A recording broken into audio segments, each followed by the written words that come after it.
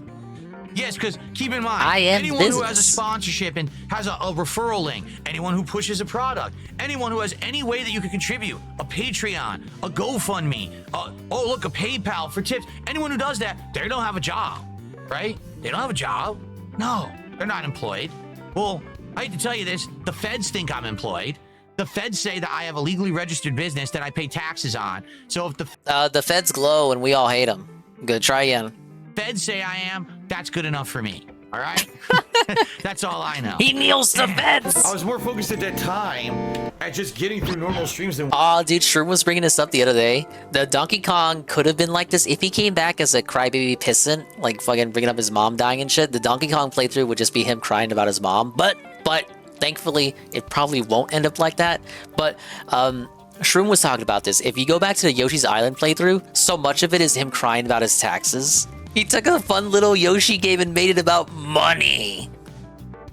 Worrying about sub goals and the like. The other thing is, this is being quite honest, financially with everything going on with me, this month I really need the support with tips. If I don't raise enough money by the end of this month to have my taxes filed, I am in serious trouble with the feds, all right? Like, being honest here. So I would rather say, okay, forego the sub goal this month. It is what it is. If we don't get a ton of subs this month, what can I say?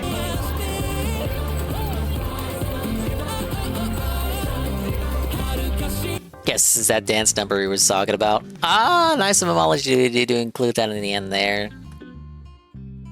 Alright, well, I guess I'm officially caught up. I assume the gameplay was boring.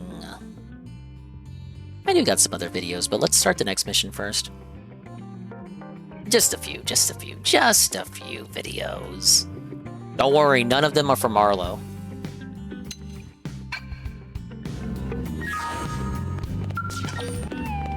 Two peas in a pod?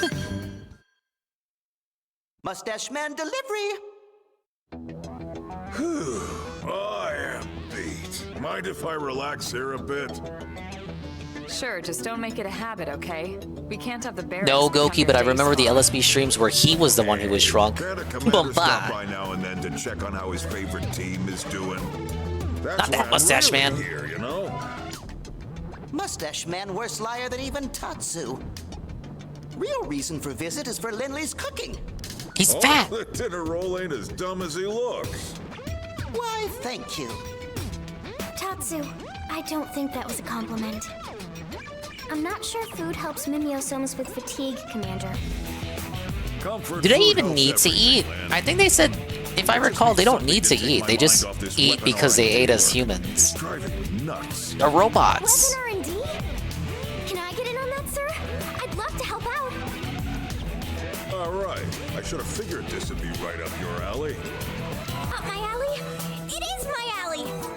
All right. Let's call it a personal Yeah, like a job force of habit. Frankly, I'd love the advice. Understood.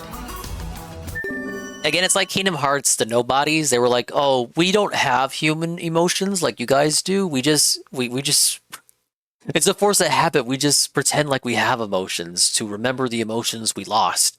And then it turned out they really do have emotions because they grow hearts naturally over the time of their existence. Van wants to discuss the development of a new weapon with you. Yeah, it was a lie. That's what I meant. Like, but that was their justification at the start. And then not Kojima. It's because I saw the Death Stranding 2 gameplay. I was thinking Kojima. And then Nomura took us on his wild ride. Fuck you, Nomura. That's my world order right there. That's my NWO. The Nomura world order. Nobodies are the goats. Yeah, Rox is still the king. But you already knew that. Cool. Right, what we got? Is this a backpack beam cannon? prototype for one anyway. How the fuck are you gonna equip that? They really crammed the high-output ion capacitors in there. Not bad, huh? That baby can go a month without needing a recharge. Huh? Oh, just That's like dumb. You're just wasting like all my its potential. DS. Lynn. No, it's fine. What would you suggest, Lynn?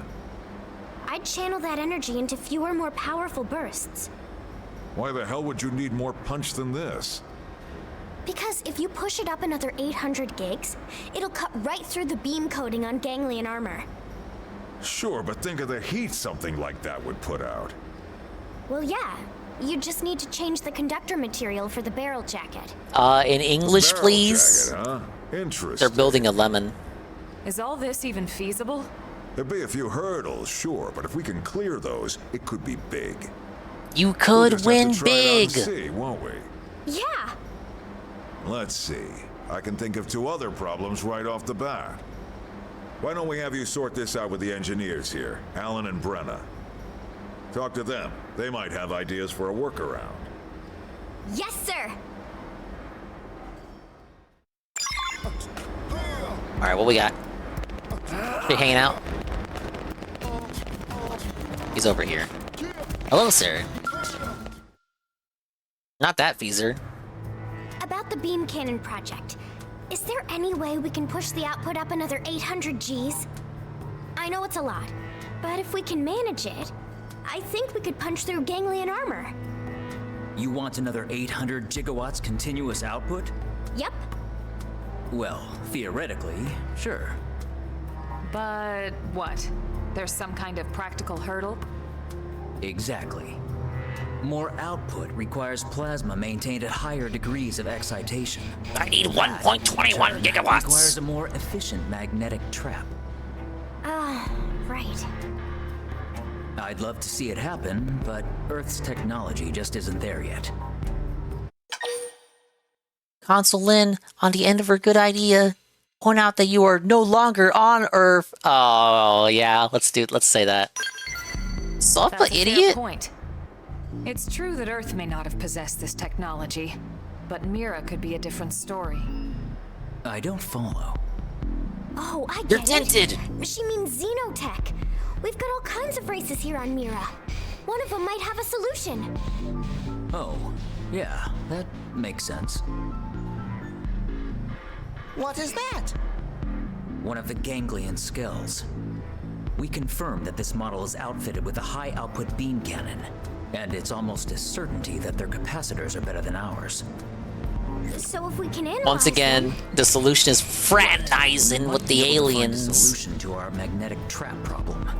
Come on, guys. We've got a giant laser to hunt down. Do I still have to talk to the other one? Did you hear? I don't. Oh. No, I guess it was just me picking which one I wanted to talk to. Alan, look! We found a capacitor! Oh, I already had it. Yes! Wow, I had exactly the amount that I needed. Amazing. I have to hand it to the ganglion's engineers.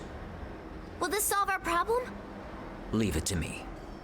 With a mix of their tech and ours, I may even be able to do this one better. If that's still not enough, Tatsu can loan out secret Nopon technology. I'll let you know. I don't think he'll let him know. One to go.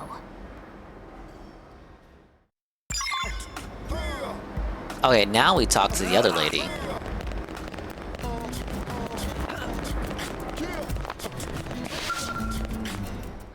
Give me my fucking weapon. About the beam cannon project. Is there any way we can push the output up another 800 Gs? I know it's a lot, but if we can manage it, I think we could punch through ganglion armor. This is why I hate talking to amateurs. Stop a bish. What?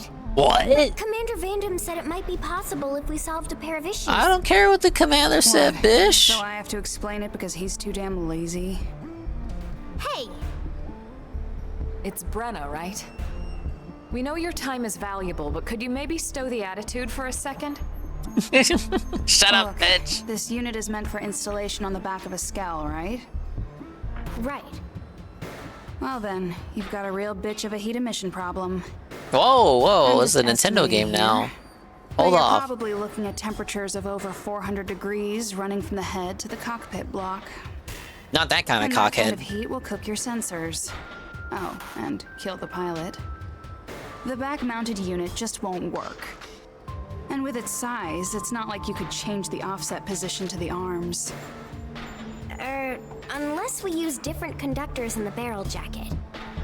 In that case, the large size would actually work in our favor. Here, I made a sketch. Huh. Yeah, that might actually work. I mean, if we had a conductor efficient enough. But She actually the only ones it doesn't grade look are like all being she's used in NLA showing Central her the drawing. Hybrid. Can't very well tear that apart to Oh, well. make a new gun. I guess not. Tell Lynn that she tried her best. Insists that you can get around the problem. Maybe. There have to be resources here on Mira we've yet to discover. Who's to say one of those can't be turned into a new conductor? Hey, that's it. We'll just build a new one. We'll just look for shit and make our own You expect to conductor, just sure. Miraculously stumble across this hypothetical material today? I kind of have to agree with her on that. That doesn't mean we shouldn't look. I'm not giving up on this. Hypothetically, there could exist something that could help us out, guys. And guess what? Whatever it is, I already have it. Hey, Brenna. Think you can turn this into a conductor? We had it the whole time. Holy shit, I have 99 of them. Dunno. Never seen it before. Are you blind? They seem to be littered all over the Test it, planet. But Given how many I have. maybe. I'm just shocked you found something. It's so easy I to can't find, think apparently. Of a single blade more passionate or stubborn than Lynn. I can see that. Guess I look like a real fool now, don't I? Nah, you're kind of in the I right. think I just lost my sense of wonder at being in this place, you know? You know, you get it, Chief? You get Anyway, it? I was a jerk. You understand, Chief? Sorry. All right, problem solved. Yeah, she Let's self-felted. report back to the commander. She fell for her own stupidity. She let mementos get the better of her. Alright, Vandam, go make my laser for me. I need my laser! Cogger says, I was driving when DSP was talking, so now that I pulled over, I'm leaning more towards DSP actually did nothing all week. I actually did this as a test to see who goes insane, because why would he behave like this anyway? I wish it would be that, because that would actually be funny that he just sat in the house doing nothing. But no, there was something. Look, I gotta pull an alt here. Wrong! No, he did do something. I love that answer, though. I like the idea. I like the idea of it just being a social experiment. I would actually accept the response of something did actually happen, but he is attempting to also introduce the idea of a social experiment there to like try to get one over on people. Because he brought up again that he knew people were speculating, and he obviously looked at the speculation too. Just like he did back today when it happened the last time, 11 years ago. He looked at the wild speculation and then made fun of people, so I have no reason to not believe that he didn't do it again this time, because he brought it up on a pre-stream. He literally said that that's what he did. He looked at all the hyper speculation. Nah, something happened, but as a caveat to recoup his literal losses of losing his mom, he's trying to introduce a social experiment aspect. Like, it can be true that his mom did die, and he's also trying to use the opportunity to like try to name and shame people who speculated about, you know, what happened, because he doesn't feature his mom in his content. Like, he's able to make it a social experiment even if it actually happened.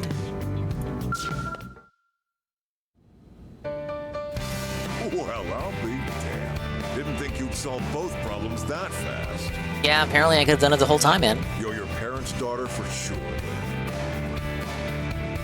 What is this music? It's true they were both engineering geniuses. All I did was give two people They were items. loved by people for their fire and initiative, more than their theories. They were heroes for folks in my generation.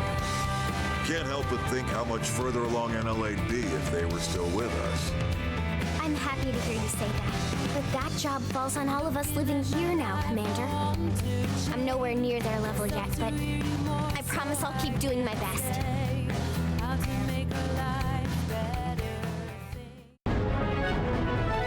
There you go.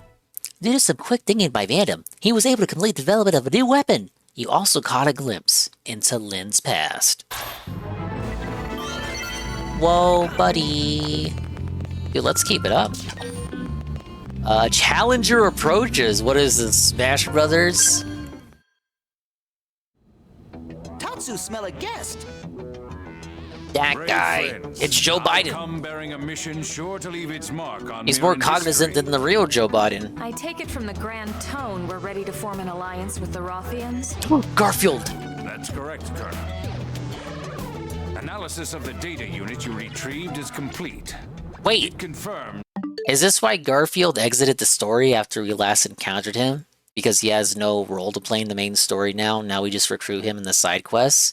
That's kind of ass, though. That the Rothians have cut all ties with the Ganglion.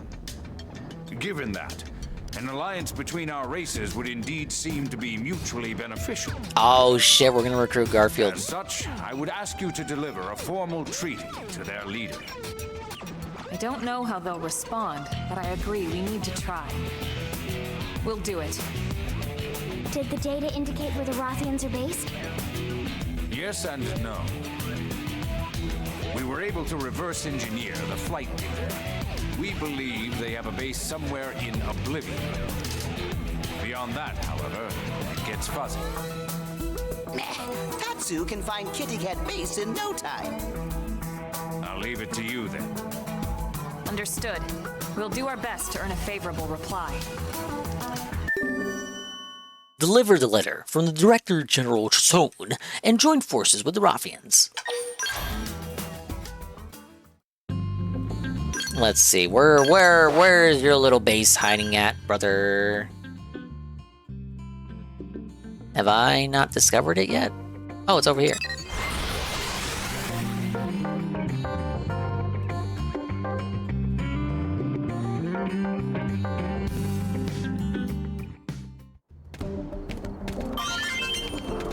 Oh yeah, I did go over here. I remember this place.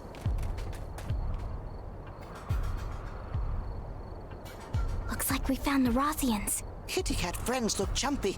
Maybe shoot Tatsu when he approach. So Oh, it's like I'm on the set of Cats. This is a diplomatic mission. We'll just explain to them that we come in peace. I'm peace.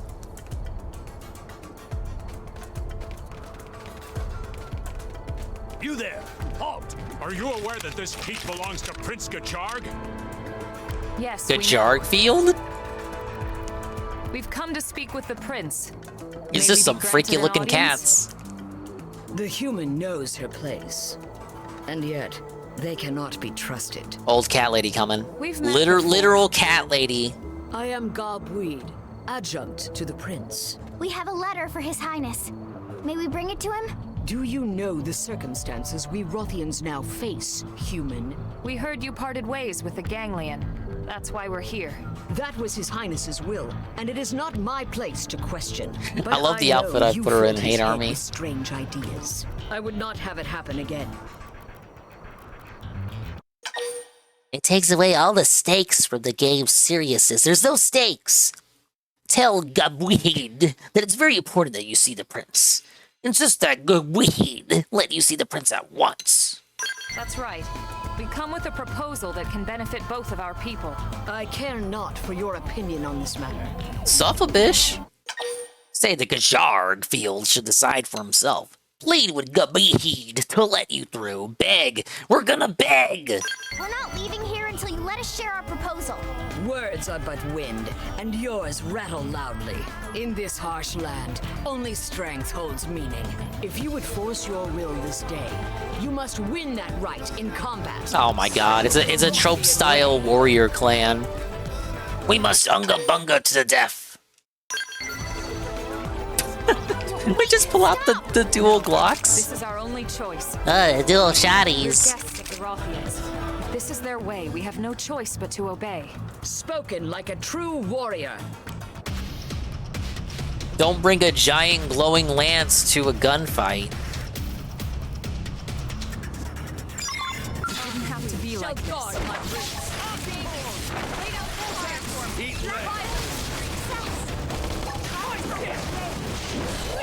Look, I'm being noble. I could run away.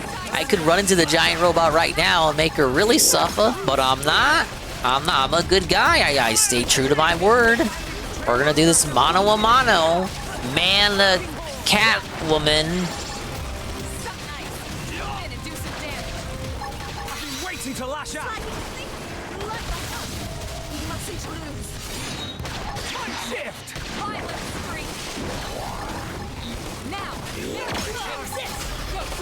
Ask me to buff up when I don't have any buff skills. What's wrong with you?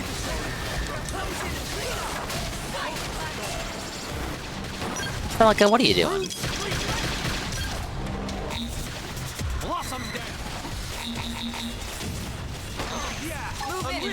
Waiting to lash out.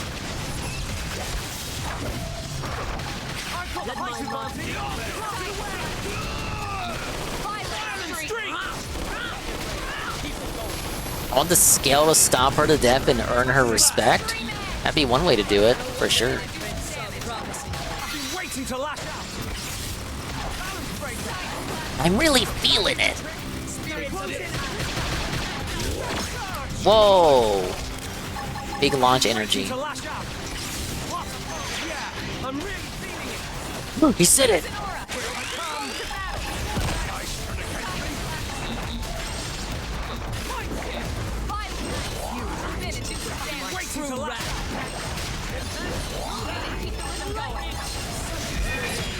Oh shit, I died anyway.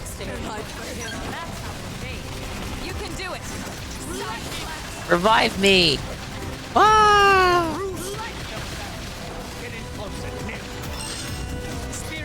They have enough TP, I think.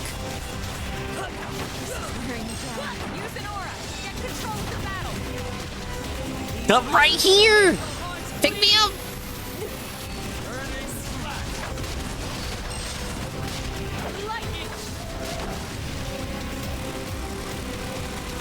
Whoops. Alright, next video. Will I work on this? Pirate software can't read! Was that ever... I mean, is that the current debate? I guess it is. As far as Stop Killing Games and the initiative goes, pirate software is now all but totally irrelevant. People who really matter have stuck their heads up out of the trenches. Credit where it's due, my specific issues with how he did certain things aside, and ignoring some other matters entirely, coming out like he did does require some measure of bravery. He gets 1 pirate coin for that. On a fundamental level, I have some respect for that. But, as we've seen, the guy got the opposite of what he wanted, and now he doesn't matter. Not even to the people he stuck his neck out for. Not really. What have they done for him? Has EA even sent him a fruit basket? It's sad. However, I don't think they pirate have. software continues to act in exactly Silica the needs way work. that is Yeah, I gotta check to give you points. a peek behind my channel's curtain, threadbare as it is, when I upload something here, it's normally a result of me seeing something and getting possessed by the spirit of autism that will not let me rest until I've made a video. Sometimes I run across something that stokes the coals a little bit, but isn't enough to start a fire. A pertinent example being this tweet. There were some things I could say, but I didn't feel strongly enough. Recently though, Pirate's been beefing with a programming YouTuber and his viewers, because the guy took a dump on his programming. Are they right? Oh Is he yeah, right? remember that video? Frankly, I have no idea.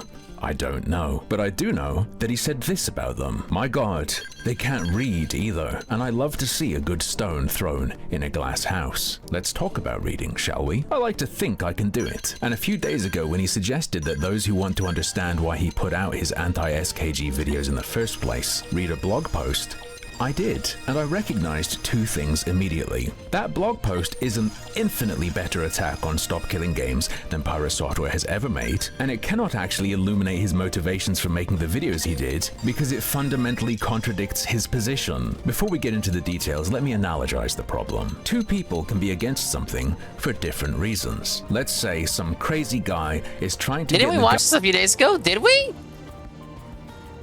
No, I remember he read over the article. Maybe I didn't remove it from the playlist. You're gaslighting me. To force literally everyone to eat a teaspoonful of peanut butter every week. One guy comes out against it. Oh yeah, did we? The peanut butter analogy? Ah, fuck it.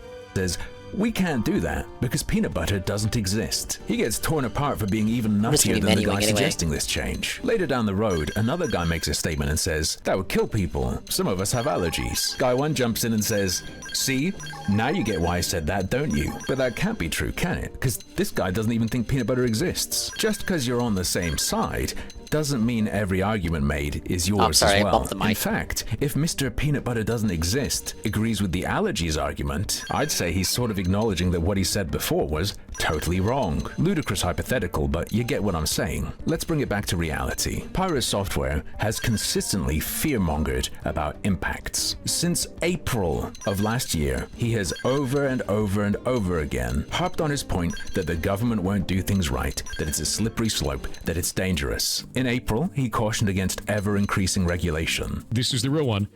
I don't want the government telling indies that they have to have their live service game stay online forever. I don't want that. Nobody wants that.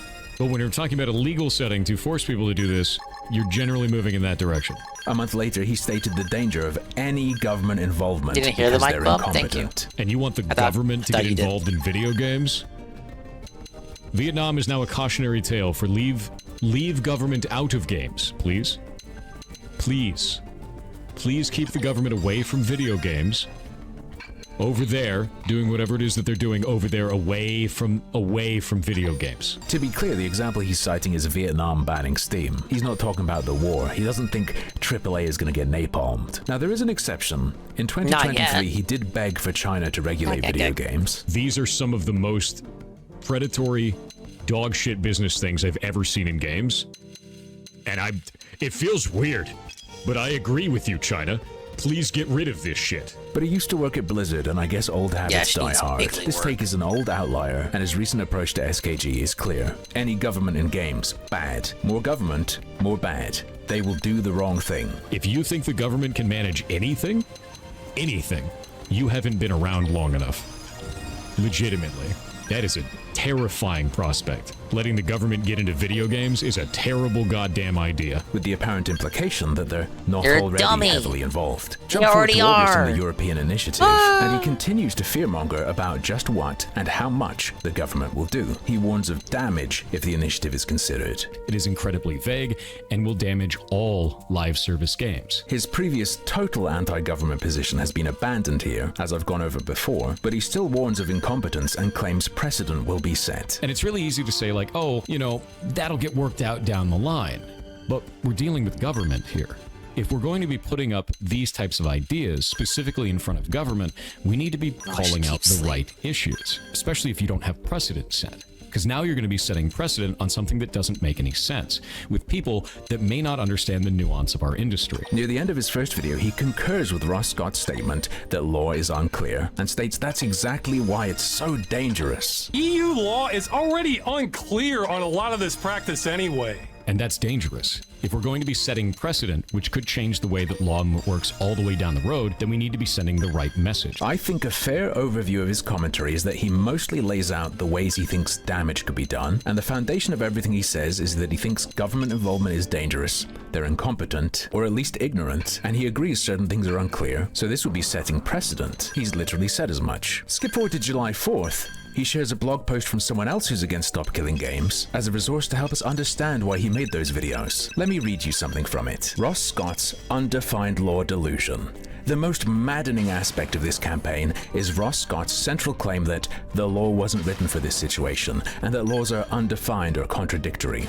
This is complete nonsense.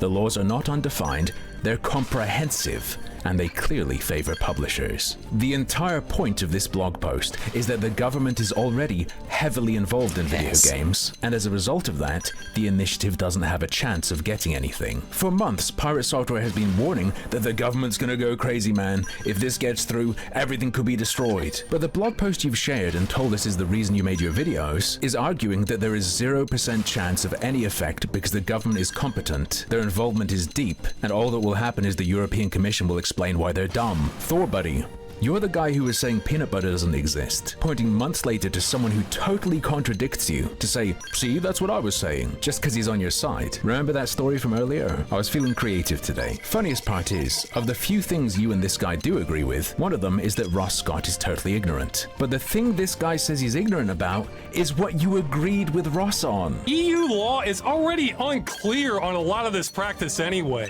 And that's dangerous. Thor, you shared a blog post that says your position is delusional to explain why you took that position. And now you're telling other people they can't read. It bears repeating. Pirate Software, for months, was sounding the alarm at the impact this will have. On the same day, he posted this blog to explain why he says what he says. He said this. I hope you get everything you asked for, and nothing you wanted.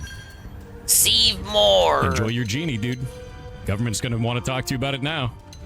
We love the monkey's paw head. Yep. The same day he said this, to try to support himself, he linked to a blog that says that view is retarded, and SKG's just gonna get brushed off. Like, we're not talking about some tiny nugget hidden in this guy's post. His opening shot is to explain that SKG is actually countering existing government involvement in games. First argument he makes is the case that existing protection for the use of always online DRM and legal protections against circumvention means SKG's claim to want copyright stuff to stay the same makes their ask impossible. If games are required to be playable without any publisher involvement, they'd have to forego their established right to protect their IP with always online DRM, or be forced to maintain that part at least forever. Way more. Yeah, I guess Pirate Software thought people would hate the government more than him.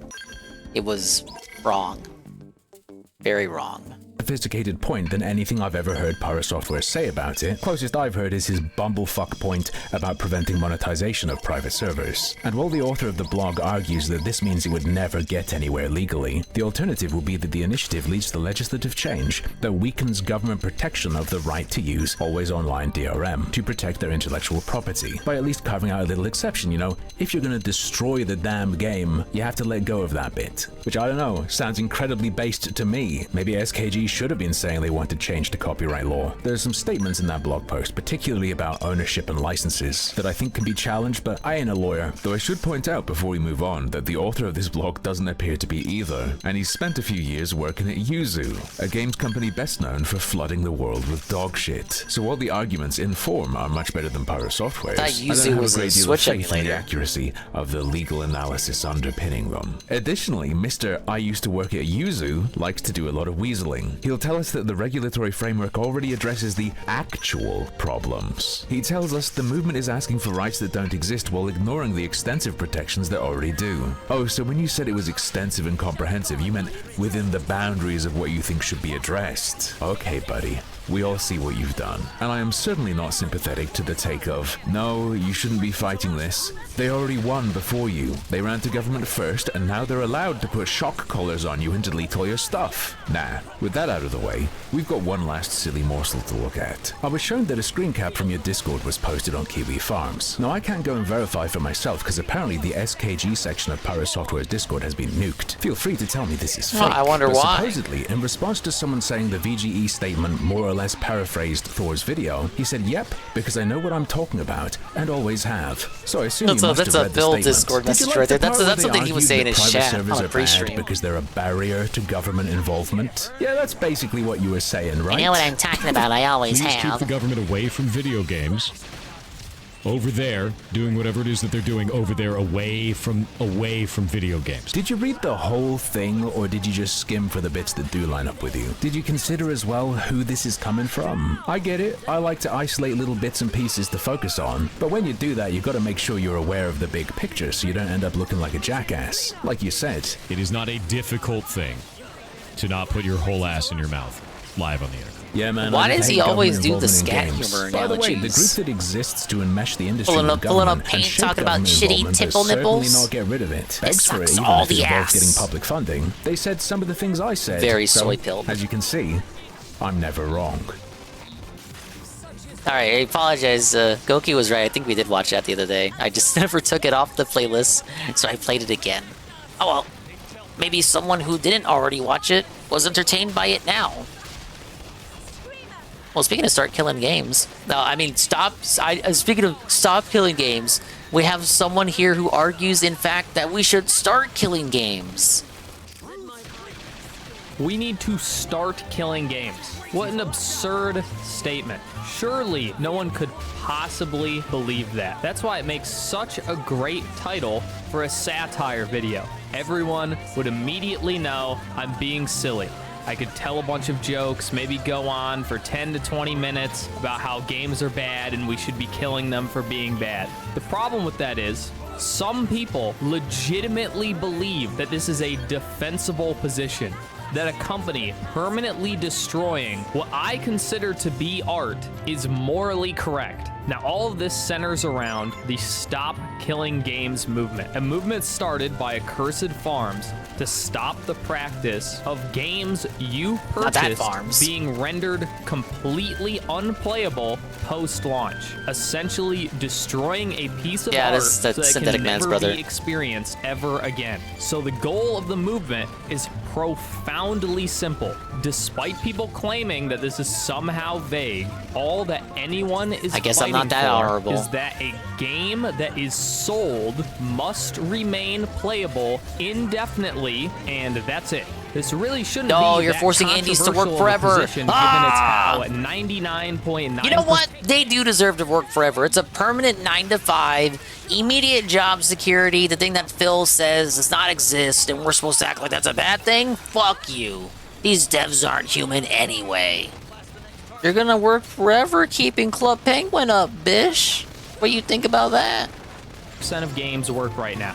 The only games this should even apply to are multiplayer-only games, except from EA and Ubisoft, through the power of evil, they figured out a way to make single-player games that are primarily single-player, with a very small multiplayer component, online only, meaning if the servers go down, instead of that small multiplayer component no longer existing, the entire game is rendered permanently unplayable.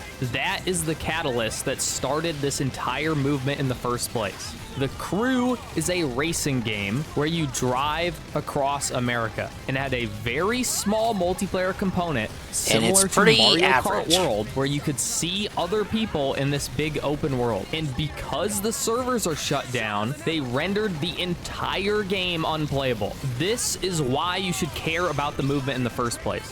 Not because it could save multiplayer games, which is cool, but for the most part, multiplayer games are already rendered unplayable if they have too small of a player base. And they tend to... Or if they have too many bots.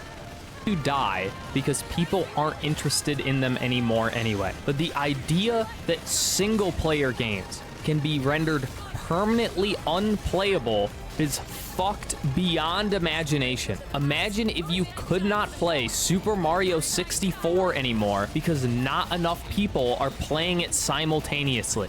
No. Oh, really? You wouldn't be able to play. You wouldn't be able to play Super Mario 64 because Nintendo would sue you before you get a chance to, because you're emulating it. Booting up your old console, no buying a used game, no emulation, nothing.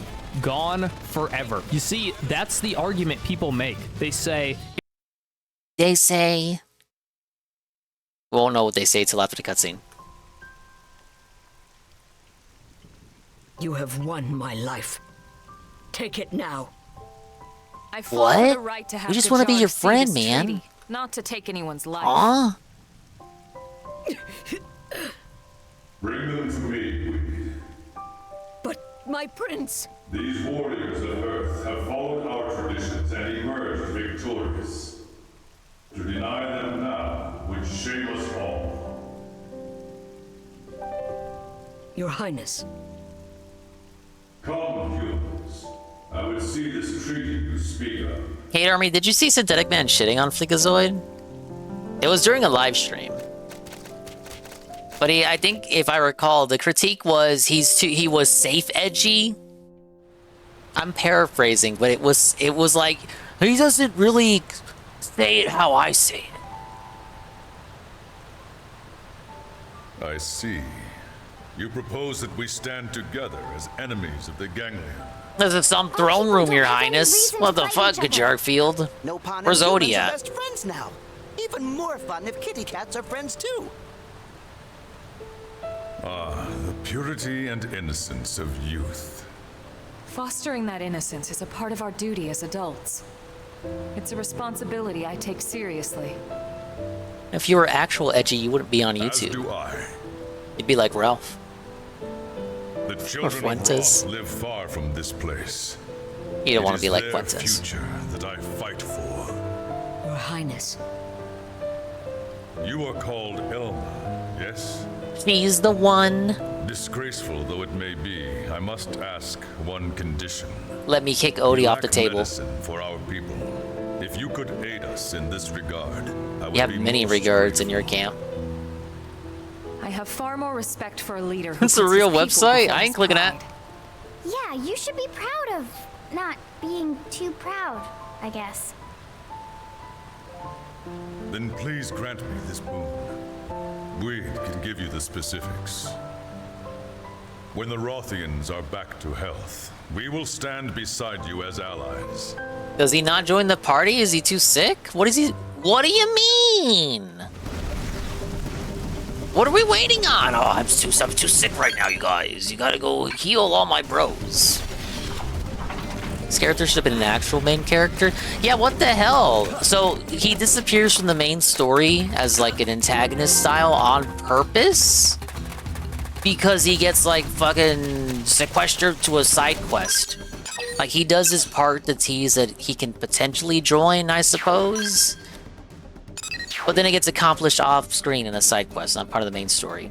I shouldn't say off screen, but you know what I mean. Like it's off screen from the context of the main story. His arc is not resolved in the main story, it's resolved in the optional side quests that you don't have to do. Okay. I don't see why it had to be that way. Like whatever they were trying to make you feel for Lao, why couldn't they have just put more effort into that, into Gajarg? Gajarg feel.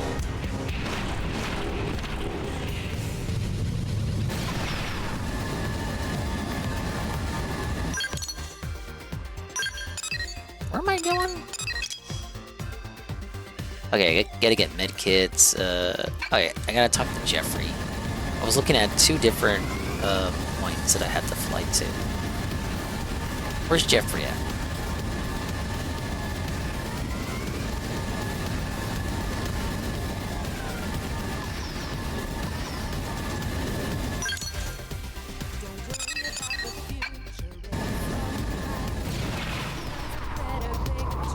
There he is.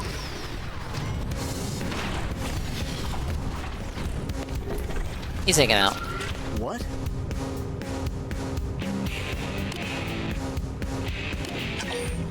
What?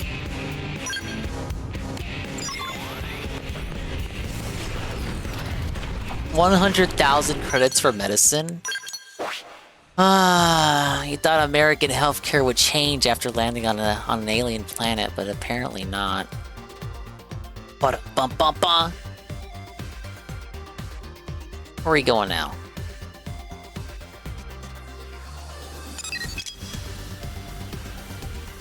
Oh, okay. Yeah, I got his medicine. Yeah, I paid a price to save the sick furries, exactly.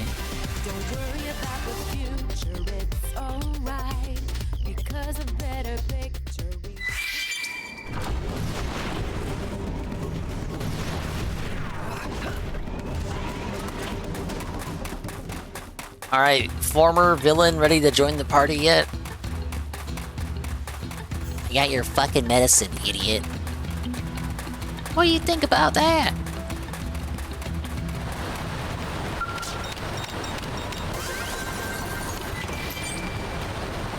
Yes? What to do?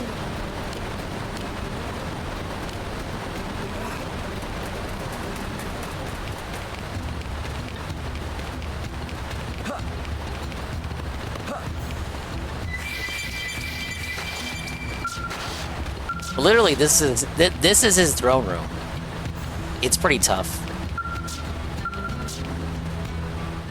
The guy's name is Nizinga? Bazinga.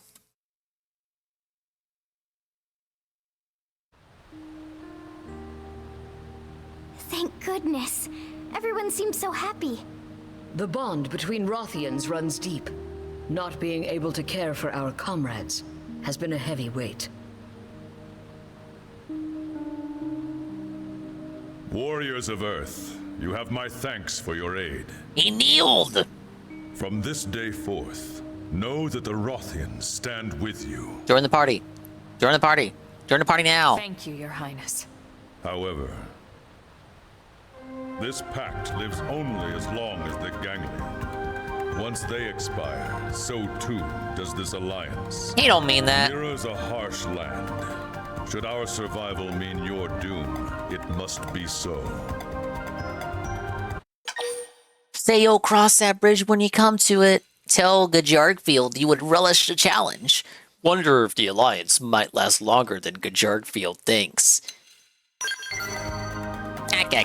Team Tatsu much stronger than new friends. Why do you think I'm looking forward to it? What? You guys can't be serious.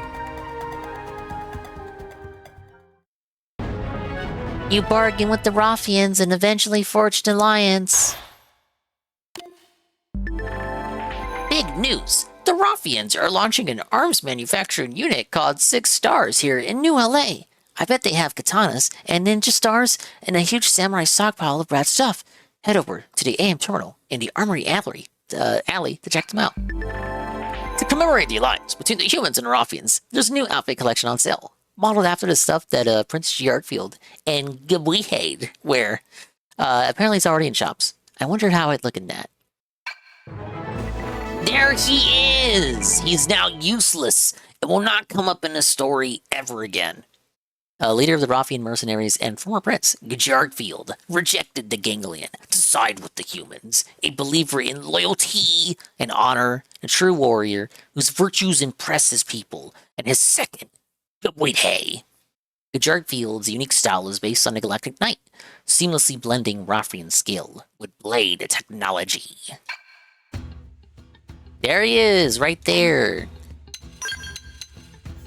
He's hanging out. I'm missing 2. See, headhunting, help the rookie on their adventure.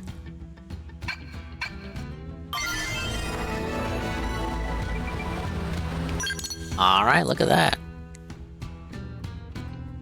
There's still so many of the voice-acted ones to go. Say nothing of the green ones. I want to focus on getting the orange ones out the way.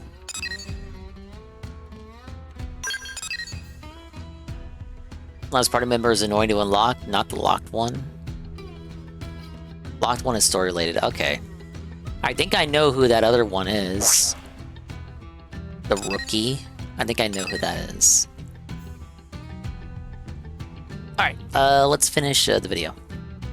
It's okay to shut these games down. Yeah, the cave music is because there cozy. aren't enough players to sustain them. Old single-player games will never have a high player base. Imagine just because not enough people are actively playing your favorite old game, it is now gone forever, and you just know. Companies would love if this was the case. That you can take these beloved games, hold them hostage, and the only way for people to play them again is if you re-release them and charge them $80. So far, $80! only EA and Ubisoft have had the balls to actually do this. But if people keep getting away with this, it will embolden other companies to follow. Just like $60 games turned into $70 games, which turned into $80 games. If they get away with it, they will continue. The Stop Killing Games campaign gives us a chance to stop this permanently, long before it can ever get bad enough that games we actually love are killed off forever. Right now, we're at the conclusion of the campaign. There is one last-ditch effort to try and save games. It is the EU Citizens Initiative, and it's already got enough signatures, maybe. But you never know. Many things can be invalidated, so there's no reason to stop now. All a Euro has to do is sign this little online document, and EU Parliament, or whatever the fuck it's called, I don't remember, is forced to address this issue. Now, I've already given you plenty of reasons They could just why say this no, should though. be signed, but They I could will just give say, you "Fuck one you." last slam dunk before I start addressing all the Oh, counter he can't arguments equip that are shit. inherently God damn it. stupid and piss me off. Because the reality is, the counter arguments should not matter. Arguing about this should not matter. Because the main reason to sign this has nothing to do with the potential outcomes. You should sign this, if you can, simply because it benefits you or could benefit you in the future and cannot harm you in any way. Those who could even possibly be negatively affected by this are not you. At worst, this harms the bottom line of some major companies and maybe gives some game developers, not even all, a very tiny portion of game developers who work on server software, a little more work. People you should not give a fuck about. People who, if there was a petition to kick them in the nuts, I would sign it just because it'd be funny. If you refuse to support something that benefits you and could possibly inconvenience a tiny portion of the population, so insignificant that they're a rounding error, you are a cuck. Now, I will end up explaining how this doesn't harm game developers at all, but even ignoring that, you shouldn't care. Now, what is this actually asking for? How do you take a online-only game and make it playable indefinitely without the game company running the servers anymore? It's actually Leave it on autopilot. profoundly simple. And simple doesn't always mean easy, but it is simple. It has nothing to do with taking the server software. Yeah, what about those mom and pop dev studios making the always online required single player game? Just look at any indie game. Look at any indie game out now, guys. I'm just seeing countless MMOs that would be affected by this initiative. The poor little guys there that Pirate Software is thinking about. What a non-argument. Software and implementing it into the client, all you have to do is allow that server software to be run by the public. That's it. I don't know why that's scary. like some people who have never completed a video game before and don't know how to program seem to think that a game server is some special thing. All it is a program that runs on a computer. A program you could run literally anywhere. Now, there are plenty of good reasons why a company might not want to give people the server software. The thing is, you should refer to my previous point. I don't give a fuck. You not wanting to do something means nothing to me. I don't want the game to die. And you don't seem to give a fuck about that. This is why the argument that this would somehow kill major games like Elite... I gotta say, guys, I'm liking his videos. I might like his videos more than Synthetic Man's. It reminds me of old Synthetic Man. New Synthetic Man is just him crying about how he can't have sex, how he has done nothing with his life. He's 30 and threw his life away. This reminds me of old Synthetic Man, before everything was just a Black Pill video. Have you seen his Death Stranding 2 review, Hate Army? The Death Stranding 2 review isn't a Death Stranding 2 review. It's just a conduit through which he cries about how he's 30 and his life is over. If you get a chance later, maybe tomorrow or something, while you're at work, you need something to watch, put it on. It's like an hour of him, like, he cries about the game and says, "Fuck you, Kojima," and then it just becomes, "Guys, I'm 30 and I've done nothing with my life. I was supposed to breed. The only thing I, as a white man, can contribute to society is breeding, and I've wasted 30 years of my life not breeding." That's basically what it amounts to. And it's like, well, not really, because, you know, you would not have been able to feasibly accomplish that until you're past 18. So, like, the first, if that's what you think, then the first 18 of your life, the 18 years of your life don't count, I guess. So you really just wasted 12 years of your life, actually. Yeah, it's pretty bad. It's honestly really, it was very unfortunate. Hopefully he can recover. But the thing that, like, okay, he was always political.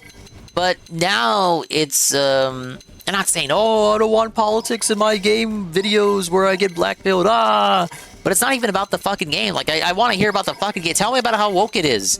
Yeah, and he does get into how woke it is. But more than half the video isn't about the game. Like, I want to hear about the fucking game, man. I don't want to hear about how you're 30 and you haven't fucking fucked white pussy yet. League of Legends is so stupid. The idea that a company would sacrifice billions of dollars not millions, billions, because they might have to release server software, and only once the game is already dead and not profitable. I don't think he would want to trad if waifu not anyway. Decades in the future, the argument isn't just stupid, it is obviously disingenuous. If you have any understanding of anything, you would know that's absurd. That no one would sacrifice $1 billion to avoid giving away some code. And even that isn't true. Fans have made server emulators for games that they don't even have access to the source code for. And you're trying to tell me that this is completely impossible for $1 billion companies to accomplish with decades of advanced warning. This cockroach motherfucker is intentionally tricking people, and this is the most generous interpretation. Because if that's not true, then not only can he not program and he's never made a game, but I refuse to believe he can even tie his own shoes. This is also ignoring the fact that every multiplayer game before, I don't know, 2007 worked this way already. I think they did it with Toontown too. Like I don't know if they have Toontown source code,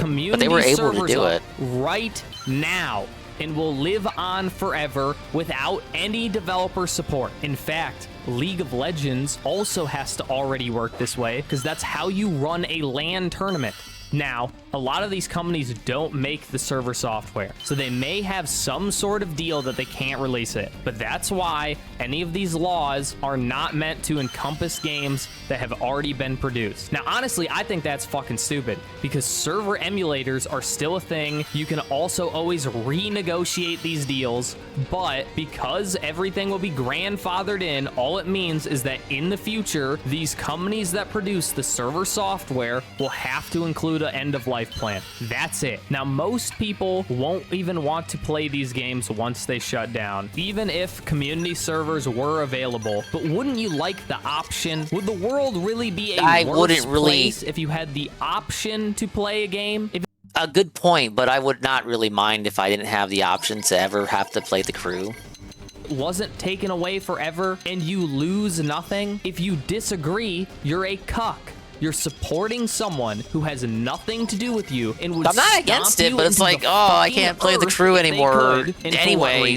Nothing. You have nothing. You're a pathetic loser who thinks he represents people who don't even want to associate with you because they know you're a fucking fraud. Anyway, the next dumbest argument is that you're not buying the game, you're buying a license to play the game. And if you... Yes, I bought a license to play the game, so I'm allowed to make whatever content I want on it. You get it? I bought a license from the developers.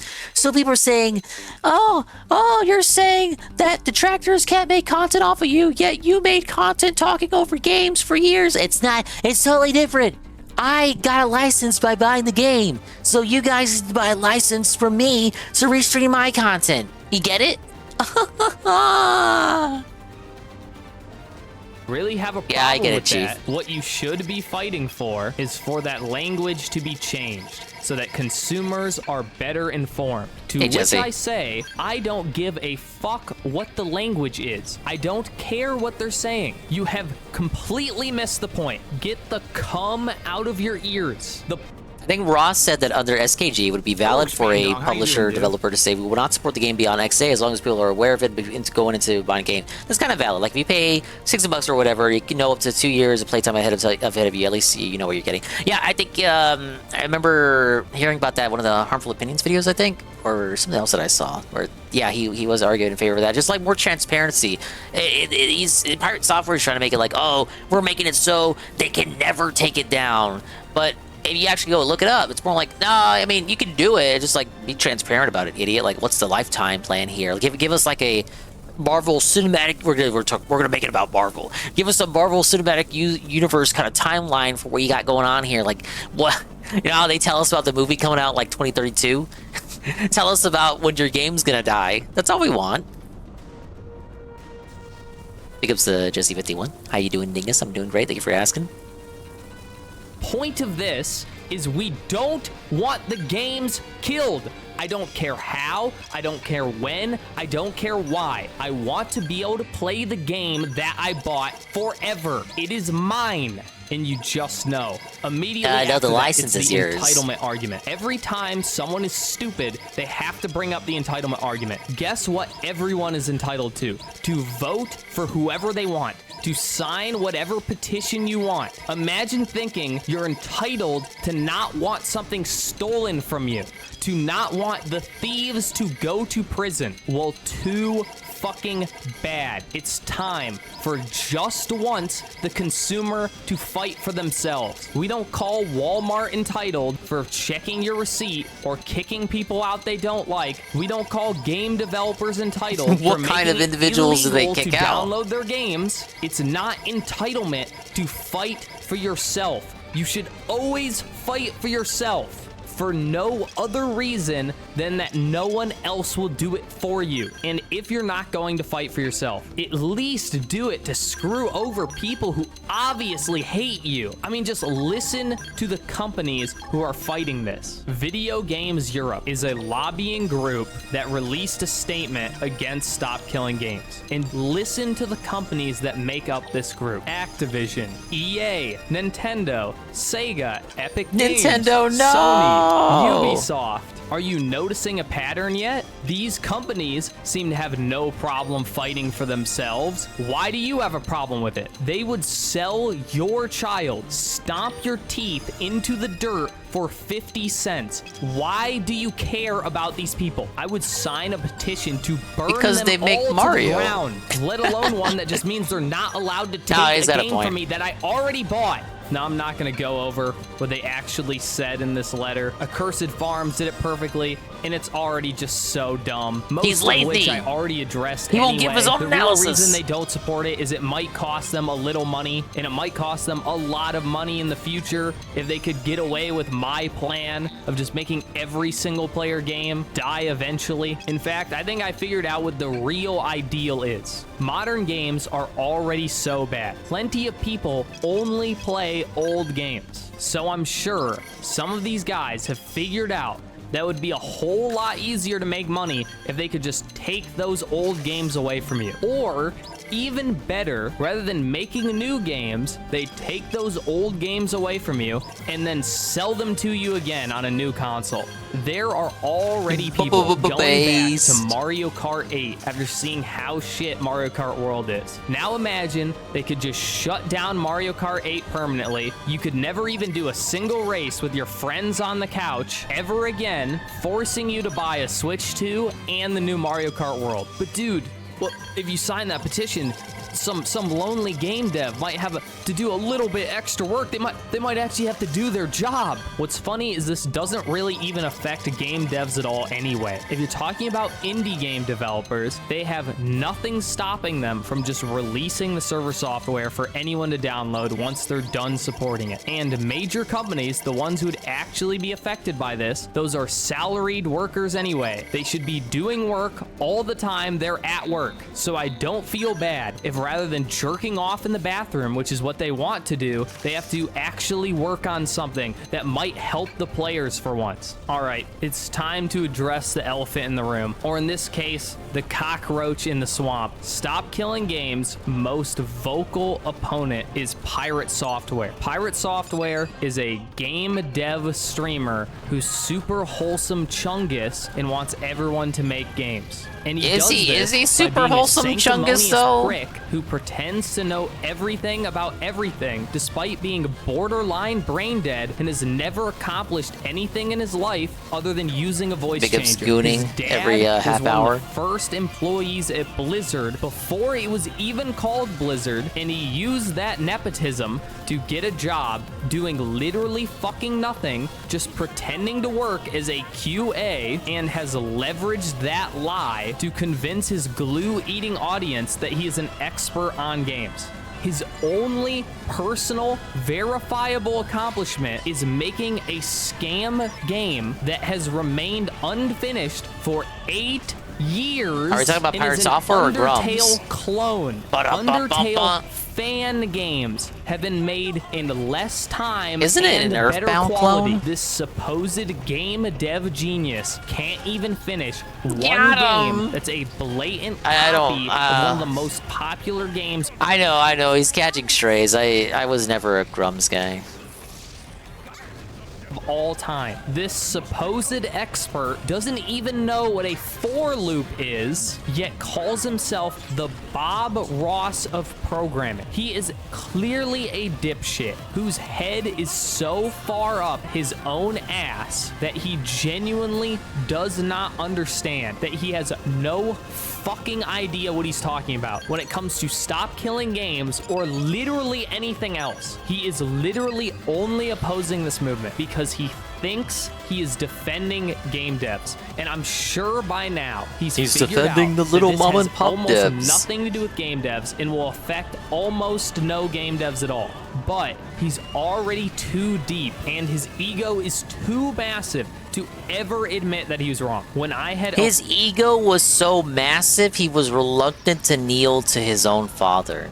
originally recorded this video, I concluded by saying that I don't think he's stupid, that he's Dude, I gotta fight Sheldon. Guys, Sheldon is back. It's our good friend Sheldon.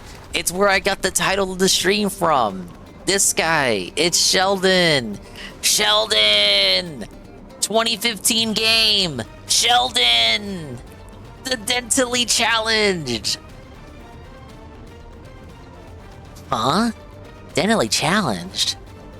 What? perfectly understands all of the Sorry, arguments Sheldon, for I gotta stop farm you killing for games, and why items. all of his arguments against it are dumb, that he's just doing it to maintain his image as a wholesome Chungus game dev defender. But after seeing his code, Can't believe I Nintendo would genuinely put think this slurs motherfucker's just in their dumb. I game. think he's just dumb. Shameful. I mean, like, look at this shit. He's been coding one game for 8 years, and he programs like someone who picked it up yesterday. There aren't even any variables in this shit. He just puts numbers everywhere. And I know, you really can make a game with anything. And Can you don't Yandere have to be a dev do programming coding whiz circles to make around him? video games. But this guy claims to be a hacker. He claims to be good at what he does. He constantly makes the assertion that he's some kind of super genius, and he uses Game Maker? It's not even a real programming language. GML is a scripting language.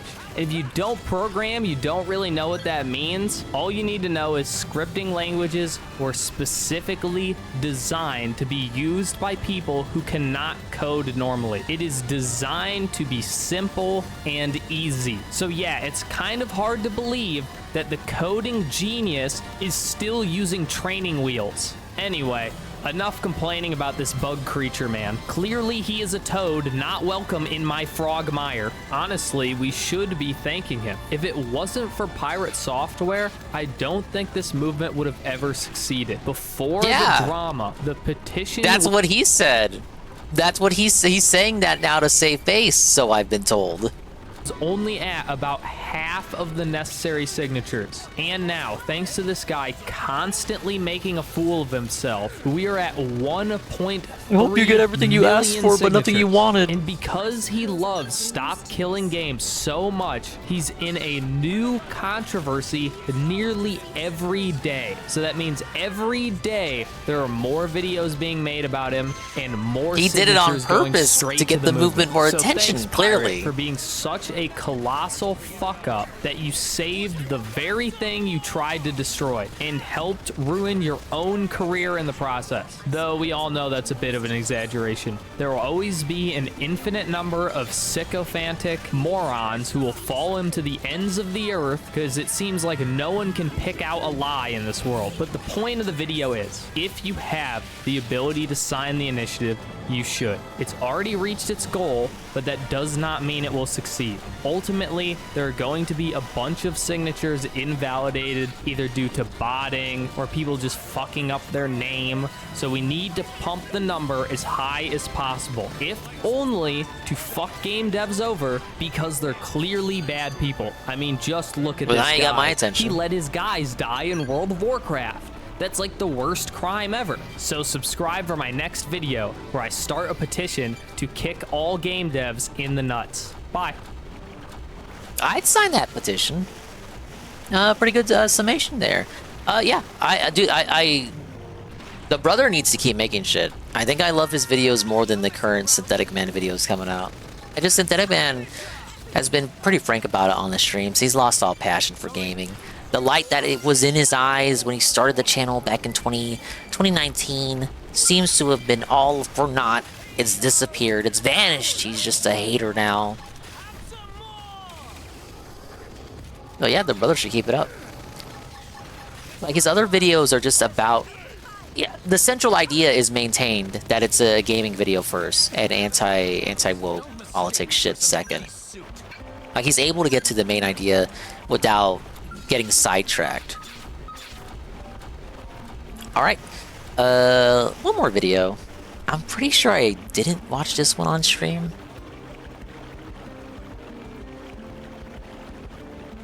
I mentioned earlier that I saw some Donkey Kong leaks unintentionally. I'm not going to elaborate what they were or what they are, but the game is going to be good. The game is Kino. It's going to be great.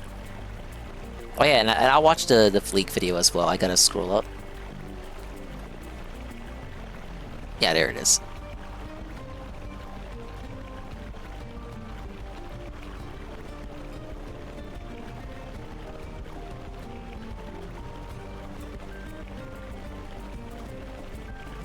I have no idea what you're talking about, Gollum.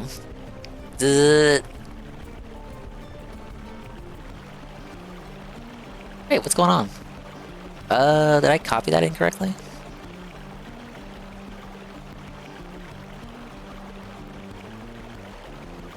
Oh, I did.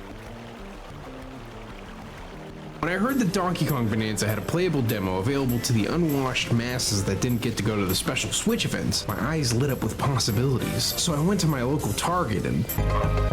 So I went to another Target and... Somehow in the middle of nowhere, Wally World had it. So I boot the game and find that there's actually an options menu. Now hold on just a minute, Control. You might be saying to yourself, you played Donkey Kong Bonanza for the first time and you want to tell me about the options menu? Yes. I'm weird. You see, this game does something funny.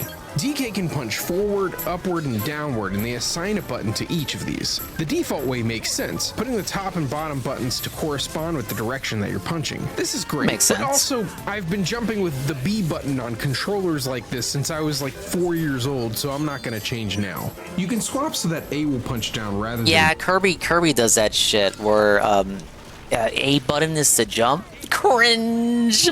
B button is jump.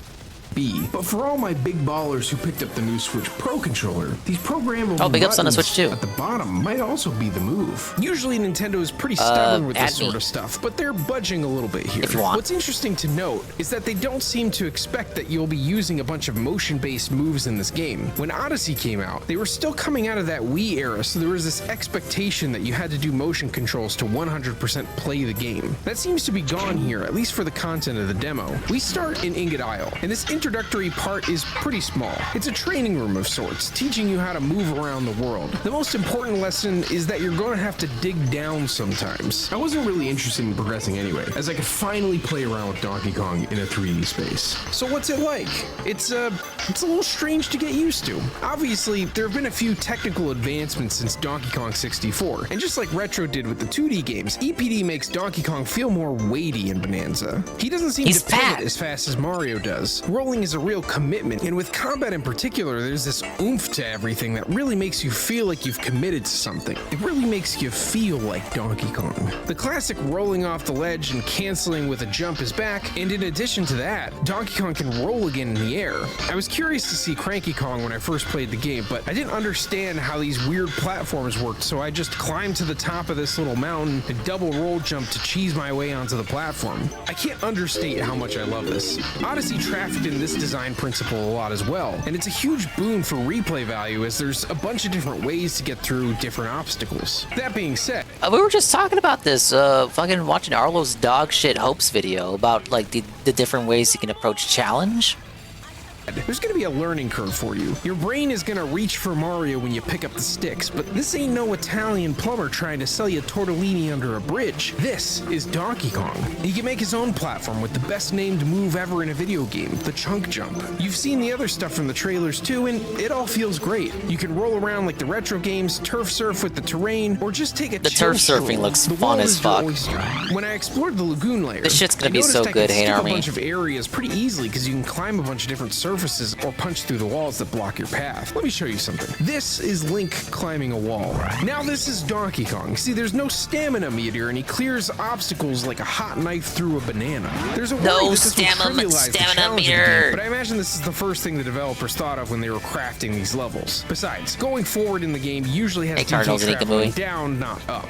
I reached a bunch of checkpoint areas that would Yeah, you gotta immediately get your daily boot me from the rewards. demo, which I wish everyone had the watch streak thing enabled, but it's still only for certain streamers for some reason. It never doled it out to everybody. But then you could treat all of your detractor streams on Twitch as though they were gotcha. was kind of funny. They're really keeping this game under wraps. As I went through the subsequent playthroughs, I got to look at other aspects of the game on offer. Skill points are going to be a neat way to differentiate playthroughs with a couple of different routes that you can take. There are movement-based abilities Skill like tree chunk in a jump and fucking surf surf Donkey that Kong I will game, be though. grabbing first. There's even a spinny jump from the Mario games, except this animation looks like DK's up B from Smash. You like that, Smash fans? Was that worth having a bad recovery for 5 games in a row? There's a bunch of abilities that augment the Bonanza forms, making it last longer or Thank you giving for it different streak. properties. While we're on the subject, let's talk about Donkey Kong's Yeah, Mega member moments? Evolution. The first thing I noticed was how easy it was to build up the meter. That might be a demo thing, but I was kind of surprised at how fast it recharged. The Kong Bonanza is Donkey Kong Deluxe. He's bigger, he's faster, he's stronger too. The stone walls that you would otherwise need explosives to break are no longer a challenge. Donkey Kong Bonanza can break through them with relative ease. It makes moving rocks seem such a breeze. If you like the destruction like the element song. of the game, this is your Get it moment. cheap? You can tunnel through the world like you're in creative mode on Minecraft. It's a lot of fun, though I generally prefer vanilla Donkey Kong. I found a few challenge stages. One let me fight a bunch of crocoids, and you banana bet I was staring intently at those gold-plated croc skeletons. I'll take it easy, Hammery. Nothing new to report on that front, though. Yeah, I'm gonna watch There's this a bit fleek of video and then I'll variety probably in call it a challenges, night but too. nothing And mind-blowing I'll come or back new. It's later definitely a today training center with for more getting used to a Xenoblade lot of fun. mechanics. There was this climbing one that caught my eye, though. The thing I'm having the most fun with is testing the limits of Donkey Kong's movement. So I walk forward into the challenge where I'm supposed to climb on the ceiling, but an idea pops into my mind. What if I grab a rock? Jump on top of a box, then chunk jump into an air roll to try and get on top of this. And wouldn't you know, it totally worked. In Odyssey fashion, there's just some money up there, so you know the developers expected someone to get there, but the true reward... That's good shit. That's exactly what was talked about during the Arlo video. That there's other alternate means to complete a puzzle. It's also like in Breath of the Wild did it too. Like the mazes with the little ball, you gotta like balance the ball, but you can flip the maze over and you with the gyro, and then you can just roll the ball around on the fucking bottom end of the maze. Air roll to try and get on top of this. And wouldn't you know, it totally worked. In Odyssey fashion, there's just some money up there, so you know the developers expected someone to get there, but the true reward is the loop of dreaming and doing. I even managed to get over to this mission objective by using the roll jump, which felt pretty great to pull off. Movement just feels so good in this game. Over by that area, there's a lot of these little octopus guys, and to my surprise, Donkey Kong's spinning move hurts enemies. It was a sick and epic way to deal with these little pipsqueaks. I also tried surf surf, and although there's not much water in this section of the stage, it felt so good to play around with. DK just feels so good to control. I think I said that before, but I'm gonna say it again. Naturally, we're gonna get a lot of Mario comparisons with this game, but I gotta be honest, that next Mario game better be cooking, because it's gonna be hard to go back from this. Like, you know how in Mario Odyssey, you jump up from this high place and you land on the ground, you'll see Mario stunned as his legs somehow don't explode. Here's what that looks like in Donkey Kong Bonanza. And yeah, I know you can cancel the thing in Mario. That's not the point. The point is that in Donkey Kong Bonanza, the literal earth beneath you quakes. It's like a superhero landing, and every part of the game wants you to feel like you could do anything. So far, I feel like I can. Ideas pop into my head about how I might deal with an enemy this time, or finding the most stylish way to clear a couple of platforms. Wrapping up some smaller points, cracking Bonandium open is really satisfying. The music is great. The Lagoon Layer track has been stuck in my head for like a week. There's also plenty of faithful recreations of past Donkey Kong music. Everything feels balanced and satisfying. There's a lot of talk of this being the next Mario Odyssey, and while there's definitely shared DNA, I think it's the wrong way to look at this game. It's the same team. You can clearly tell that Tokyo EPD has their fingerprint on this, but the way you engage with the world is fundamentally different. If you try the demo yourself, understand that it will come with its own learning curve. Regardless, I think this will scratch whatever 3D platformer itch that you have. It's so nice to see Donkey Kong in a game that is quite literally breaking new ground, and regardless of whether you care about the character or not, the gameplay implications he brings are something to behold. If the rest of the game scales up in difficulty and complexity, we might be looking at Game of the Year here. So that's all my praise for the game. What's worrying me in the back of my mind? First off, digging through a bunch of rock doesn't feel particularly satisfying. The camera angle makes it feel pretty cramped, and I got lost trying to reorient myself in the world. Hopefully that's a learning curve thing, but it's also a bit of a crapshoot on what you're gonna find in there. Thankfully, in my experience, there mostly seem to be optional goodies randomly buried in the ground, rather than Bonandium gems or fossils. Most of the objectives have some sort of visual hint, which means you won't spend a lot of time aimlessly digging. The frame rate seemed fine to me while I was playing, but that does burden the back of my mind. This game is really pushing the Switch 2 with all the graphical effects, and like, you can't even roll around without pushing a bunch of debris out of your way. There's also the concern that maybe this game will be a little too easy. I know the Lagoon Layer is the training wheel section, but I didn't feel very challenged throughout the course of this demo. That's gotta be taxing on the system's resources, and I hope it runs at a smooth 60 for most of the game. Like Odyssey, I imagine they're targeting a general audience with this title, so I don't expect grueling difficulty, but hey, returns exists. A lot of the challenge in these games comes from how you approach something. You can pull off some sort of skip or stunt that's dangerous or faster, so I'm not super concerned, but I am curious about how that will play out. With all the time I spent in Walmart re-rolling to explore more of the Lagoon Layer, I felt a lot of things. Power, exploration, nostalgia, but most of all, I just kind of felt like I wanted to play the game a little longer. July 17th couldn't come soon enough. Well, overall, seems to be good impressions. I haven't played a demo myself yet. I know, I could go to Walmart right now. Not really, it would be closed right now. I could go to Walmart, potentially, if 24-hour Walmart still existed, and play the demo. But the game comes out this week. I'm smooth. I am fine with waiting. I've seen too much of the game already. I'm done. I had the confirmation that I was searching for, and I don't need to see any more. I'm just gonna wait and get the game. I'm gonna play the game. I'm gonna no-life it, as you know, and I'm gonna enjoy it. I'm going to eat this, and I'm going to enjoy this. All right. Bleakazoid video. Yep. Did Jeff Save Gaming? Busty Games are back. Hideo, freak off.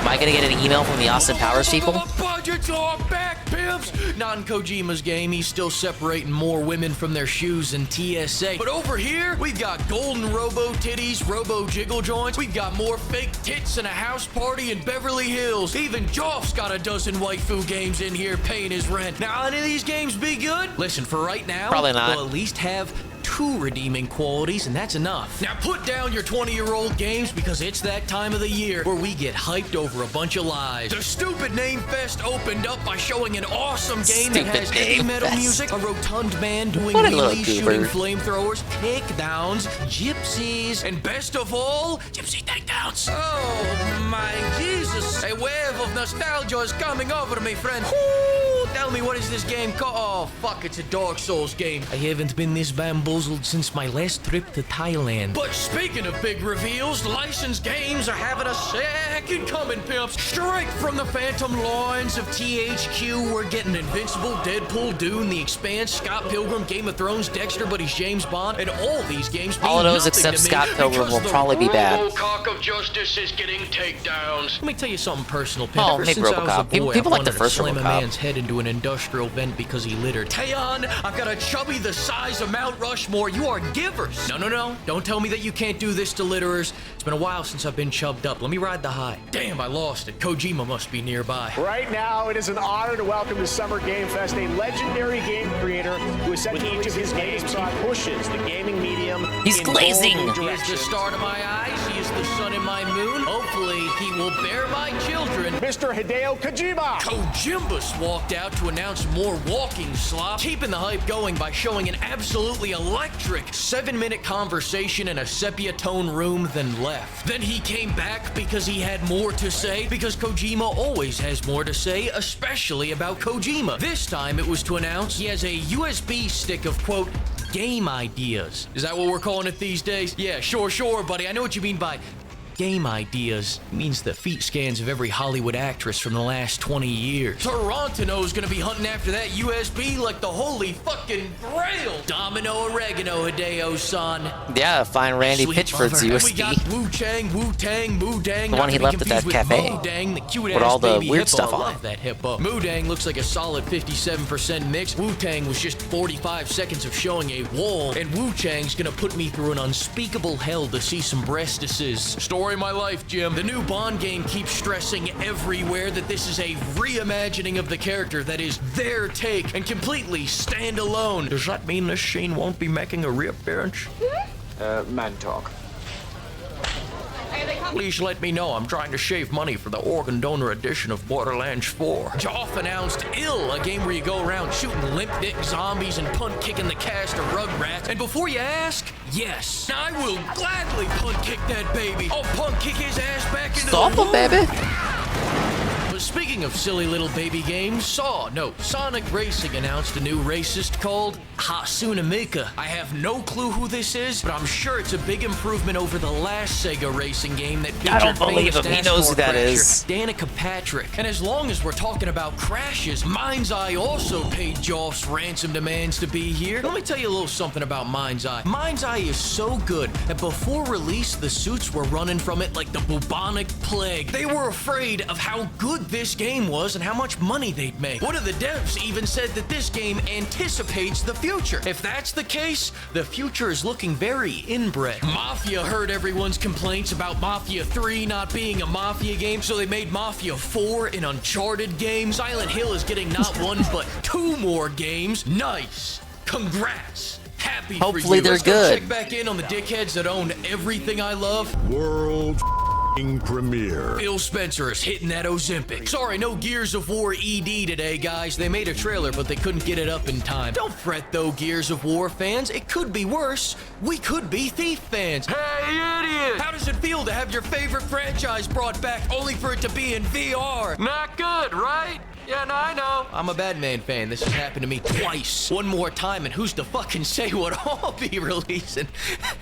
Deadpool is also getting another game in VR, specifically on the Zuckerberg honeypot device that buys exclusivity for almost every VR game. And I speak for everyone when I say, I'm not letting that lizard man see inside my goon cave. Don't worry your pretty little heads about it, Valve Index fans. Go back to playing Half-Life Alyx for the 50th time. I got you. Go beat your saber again. I got you. I don't care how many gold chains he wears. Swapping from business to I'm not spying on you casual ain't fooling me, Buster. I don't care if you put on Flavor Flav's clock. The Spank Citadel is for Gabe's eyes only, bitch. Speaking of which, Gabe Newell showed up to the Summer Game Fest to announce that he has a super yacht, showing illiterate kids everywhere that you don't need to be able to count to 3 I don't remember in him order to showing afford up. a yacht. Sorry, super yacht. Thank you, Gabe Newell. Very inspiring. All right, let's bang out some hardcore detailed analysis real quick. Friend slop, friend slop, friend slop, friend slop. People say if Left 4 Dead came out today, we'd call it friend slop. Damn right I would. Hell, I'd go even further than that. Hide and seek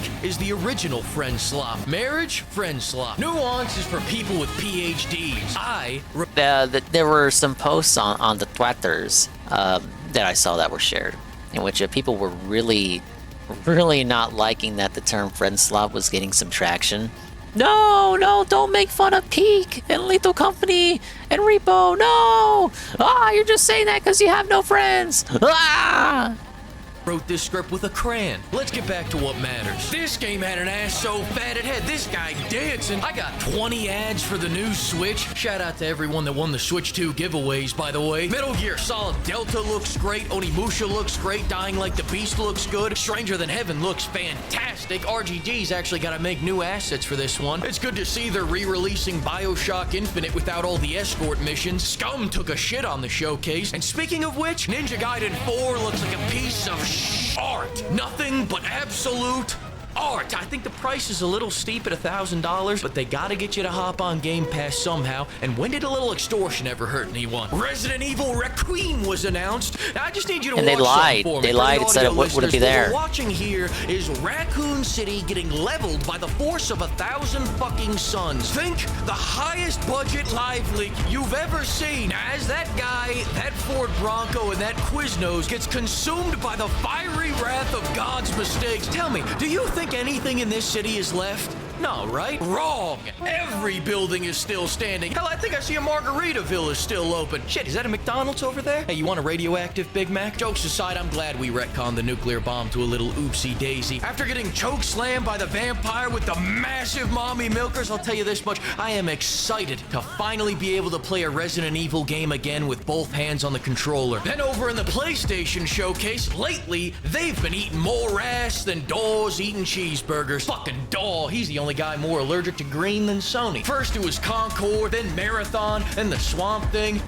Marathon's not even out yet. I don't give a fuck about. But finally, PlayStation's announced that they want to make money again. So inspired by their muse, Stellar Yams, they said, bam, Marvel minus Capcom with a big budget store. Bam! Hey, remember when the French said, ho-ho, croissant, croissant, croissant, croissant, ho-ho? Well, Team Ninja just announced that Neo 3 will be mixing ninjas and samurais into one character. They've done what no other Frenchman has done before. They didn't surrender and they achieved victory. Wouldn't you know it, all Ubisoft was missing was something called a single button press. Have you heard of this? And you already know Neo 3's gonna have a big budget because Neo 2 had a massive budget. Have you all forgotten that tall lady with those voluptuous curves, that wild, untamed bush, and those fine Edo-era Japanese oak railings with golden fixtures? Whoa, I'd stick my couch in her living room. This house is this man's wife, by the way. I agree with the friend sloppers. We hate games where you need friends. Growing new franchises, Obsidian is having a year like no other. I still can't go left. The Outer Worlds heard my complaints. But people about didn't like having the to Outer strap Worlds 2 one. rounds of 9mm together to make 12 gauge and fixed it by making my knees pop when I stand up. I'm just gonna hear you. Better idea. I'm dummy thick and the clap of my ass cheeks alerts the guards. Thoughts? No takers? Alright, I mean, I don't gotta tell you guys what happened the last time an artist got rejected, but you know what? Hey, you take that chance, right? At least the game's not $80 goddamn dollars! I'm sorry, Grandpa, I gotta shut off your life support. The Outer Worlds 2 is coming out. $80! So I can pay for your goddamn Port Royale burnout notch looking. It's definitely a peak Game Pass game. I don't mean to say that to denigrate it, because I know Phil has done that in the past too, but like, come on. Come on, you look at a game like that. The Outer Worlds 2. Man, maybe on a $20 sale. You know, maybe when it gets Game Pass eventually. Grantees, Retard was right about you lot. Tony Hawk's getting Michelangelo. I mean, not to overreact, because I'm not really a big overreactor, but wow, that's pretty neat. Todd Howard didn't make it to the event because his car broke down on the way there. State of Decay is in a state of delay. And finally, Fable didn't make an appearance tonight, and for that, I'm... Now it's, I know this video's a bit old. Isn't State of Decay 3 also one of the cancellations? Now it's just straight up delayed forever. thankful. If I missed your favorite game announcement here tonight, nah, it wasn't an accident. I just hate that game, and you should take it very personally. Make sure you let me know about it on every social media platform, especially Twitter. And while you're at it, mark down on your calendar that the Fleek Award Game Show SummerSlam is coming June 28th at 7 p.m. EST. Come see Naughty Dog Stellar Blade take on the real Stellar Blade. Come see Flom and Jesus Christ take on Nintendo and Satan. Maybe, possibly, find out yourself. June 28th at 7 p.m. That EST. God of War? You know who's gonna win UFC 317? The 2Bs, the Coomer. You won't be watching it. You'll be watching the Fleet SummerSlam. See you there. Does he do his own WWE simulations? He does it because Phil doesn't do them anymore. Alright, brother. It's 4 in the morning for me, 5 in the morning for you. We gotta hit it. I did, a couple of those Affinity quests. I'm gonna keep it up tomorrow. We're no-lifing, conveyor belting, and felting this, so all of my mental real estate can be devoted to DK once Thursday rolls around. We only got 2 chapters left, though I hear that epilogue is pretty lengthy. So, chapter 12 is tomorrow for sure. We'll take a look at Kino, and by of course tomorrow, what I actually mean is Monday. Take a look at Kino, do chapter 12, do remainder of the regular missions and the rain missions and the Infinity missions. I gotta do what I can, guys. I gotta do what I can. Yeah, it's a Xenoblade-a-thon. I think we'll raid. Brett is doing Stardew Valley. Let's go say hi to Brett. Thank you guys for showing up and to playing my game. Appreciate it. It's very late, very chill style. Out of nowhere, it prompted Dingus stream.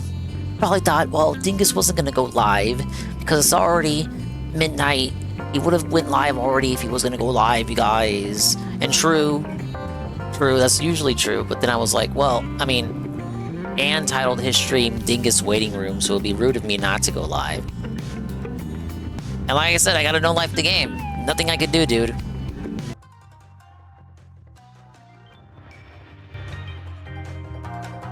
Pablo, take it away. It's nice to rest your Thanks for stopping by. Big ups to the dinguses, ding-dongs, the dingas, and the dongas who made it to the end of the stream. Appreciate you for stopping by, even if it was only for a little bit. Or if you were here the whole time. Thank you to GPM, rate with a party of 6 and 1337. Rate with a party of 27. GPM, thank you for the 7 stream streak. Goki, 7 stream streak. Perez, 105 stream streak. Eddie B, the 5 stream streak. OMG Zelda, the 5 stream streak. Mr. Pun, the 15 stream streak. We're gonna go say hi to Expired Bread. He's playing Stardew Valley. Dude, we've been getting we've been getting peak streaks here with the bread streams. We're winning so good, guys. We're eating, as they say. Please come back for more. And I hope you come back for more. But bye-bye, adios, and Mimi time. We'll see you when we see you. And if we didn't see you, then we didn't see you. But if we did see you, then we saw you. And if we didn't see you, hopefully we will see you next time. If I could see myself in the mirror each and every single day, hopefully I can inspire viewers like you, Brew, to see themselves in their mirrors each and every single day. But the real question is, chat, what is the raid message? Juzzy, you gotta come up with a raid message. Juzzy, it's on you. Juzzy, you gotta come up with a raid message. Juzzy, what are you doing? Juzzy, we don't have that much time. Juzzy, you gotta come up with a raid message for the fellow Aussie.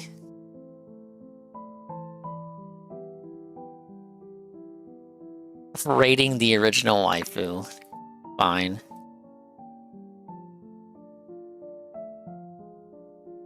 But I'm gonna put my own spin on it.